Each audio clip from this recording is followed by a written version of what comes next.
one genome here. Kind of choose yet another contest entry. Yeah, I've been knocking these things out left and right as of late. Like I said, it's a nice little change of pace from the normal rigmarole of the channel that they can be a little bit of time. So I did a lot of them last year and kind of took a hiatus. Kind of want to give other people a chance to win too, right? The chances are 1 in a million. That's still better than any state lottery. So now I'm doing a few more, but I'm pretty selective about which ones I do. Just the ones that I think it's going to be fun to do. And this one is going to be for Man Cave Comics. Yeah, that's right. That's his 250 sub 4th of July giveaway. So kudos to that. He had a very patriotic kind of giveaway prize selection. And his choices also were in that same kind of vein, because his contest is basically centered around 3 comic book artists. Pick any 3 you want, and then show a couple books by them. Or at least 1 book, right? So I'm going to show 3 of each of the 3. So 9 books incoming. Well, I'm not going to think. Why should I start now? I'm going to do a theme, kind of, for this, and that is artists I don't think get enough recognition, right? Why, that's brilliant. That's a lot better than what I'd come up with. A couple of these guys, at least 2 of these guys, are pretty well known in the comics biz, but you know, you don't usually hear their names bandied about in the upper echelons of the artists, and I think it's kind of a crime in a couple of these guys, especially the final one, which I'll get into here momentarily. So without further ado, let's go ahead and get into it. So I'm going to be focusing basically on a lot of Bronze and Copper Age stuff right here, okay? So the first one I'm going to talk about is Jim Aparo, and yeah, sorry, the green screen probably got to be cut for a couple of these covers, at least for his section, because everything is green. But he had a run on Detective Comics and Batman in general that I really liked, and it was like about the only DC book I read back then. So he's just solid, man.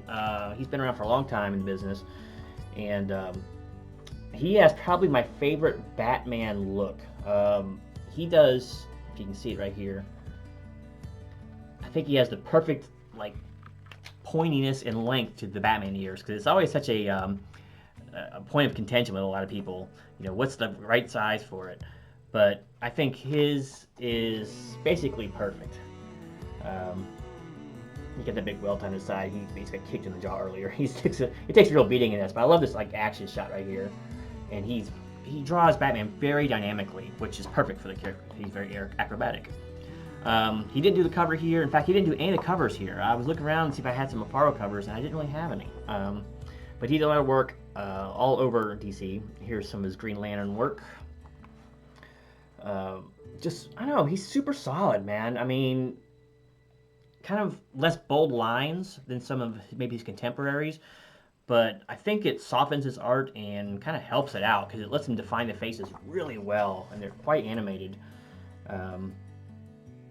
So not always the most exciting backgrounds, but you know, that's indicative of a lot of artists. So you know, we'll finally finish up on another Batman book from Mr. Aparo. Like I said, he didn't do any of these covers, but he did all the interiors. So let's see if I had another.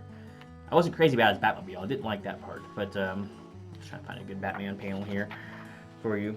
Here's a couple of action pages from him, but just super solid. I like his take on Batman, and all the other work I've ever seen him in is just great. So number 1 artist I think is underappreciated, not talked about enough, is Jim Aparo. Second, funny thing, actually, I've done a review on that first book before, because this is one of my favorite Batman books of all time. This is such a good book. For those who have never read it, Batman number 630. If I remember, I'll try to link the video if I can find it anymore. It was like over a year ago, I think. But definitely worth a check out. It's only like $1, but it's nothing special going on in there. But just a really great story. The next artist is funny, because I have a series where I do a comic book cover of the week generally. I'm actually remiss in doing it this week. But he's been on 2 of like the last 6 or 7, just completely by coincidence, right? The pleasure is all mine. And that's none other than Mr. Ron Wilson. Ron has great art, man, and I think he is like a bridge gapper, right? I think he kind of takes from the old style and incorporates the newer style that things were progressing towards at this time, you know, in the 80s, and he fuses them very well. Actually, this is one of my covers of the week not too long ago, the Wonder Man #1 or whatever. or 55, not 1. Sorry, looking at Solo Saga. Just an amazing cover, and Ron shows destruction very well. Another good example. This is actually one a few weeks ago too, or months ago, and that was Thing number 19. I have most of this run, and I think he did almost all of it. I just love the way he does the Thing series. This is one of my favorite covers from that series, just because it's freaking amazing looking. I mean, look at that rocky determination, pun intended, on poor Ben there under that flaming pile of, I guess, wood? I don't know, but just awesome. Most of the Thing covers have the real light on the backgrounds. And they mostly just have, one straight color back there behind them. But it actually kind of works for the series because it's a solo highlighting series, so it just wants to solo and highlight the lead character, Ben Grimm. So, but there's plenty of action ones too, where he's fighting stuff, and there's multiple characters on there. So he's more than capable of doing background. So I think Ron Wilson is not brought up enough as far as some of the greats out there. And yeah, just great stuff. So the final one, I've actually done a tribute video, also my comic book cover of the week series, because I think this guy is criminally underrated. No one ever talks about him, and I was very sad to hear that he passed in 2010. Mr. Aparo's passed too quite a while ago, but he actually, I didn't even know this.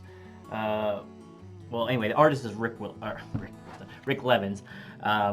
He of the Captain America run of the Grunwald days. So him and our inker Danny Bolinati were just incredible together.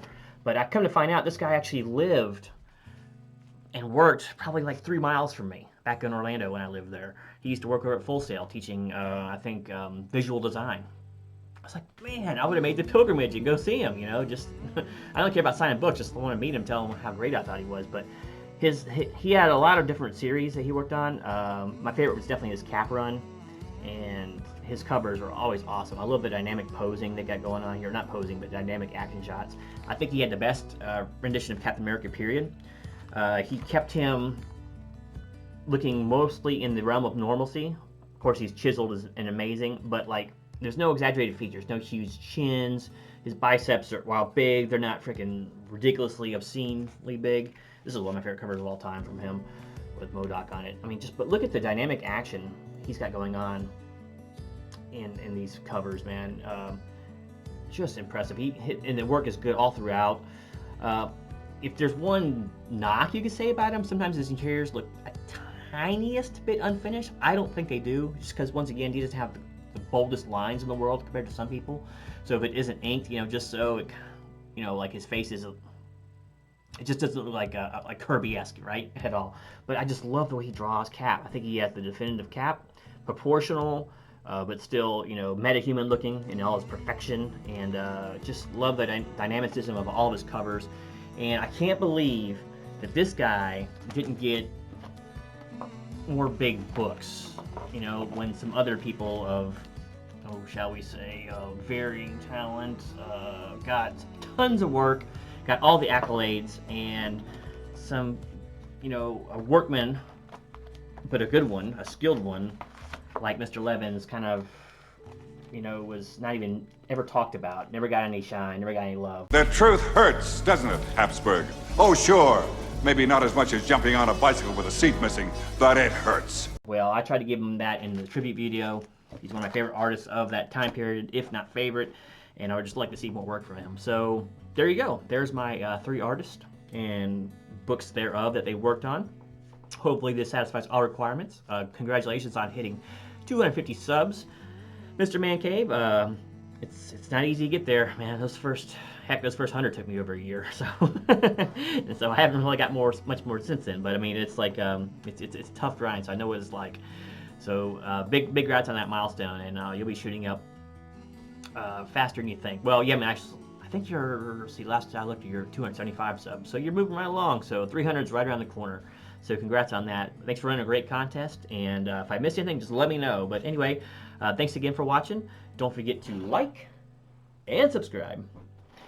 Stay tuned for more review content here in the near future. Some more contest entries, of course, because if I can review it, I will do it. Please join the Gene Bank and make sure to leave a comment down below. Let me know what you thought about my selections and these artists in general. I mean, were these guys ever on your watch list before? And if not, maybe something I showed today might have piqued someone's interest. So hopefully so. So anyway, thanks again for watching. Until next time, this is Genome, always willing to sing Rick Levin's praise. Out.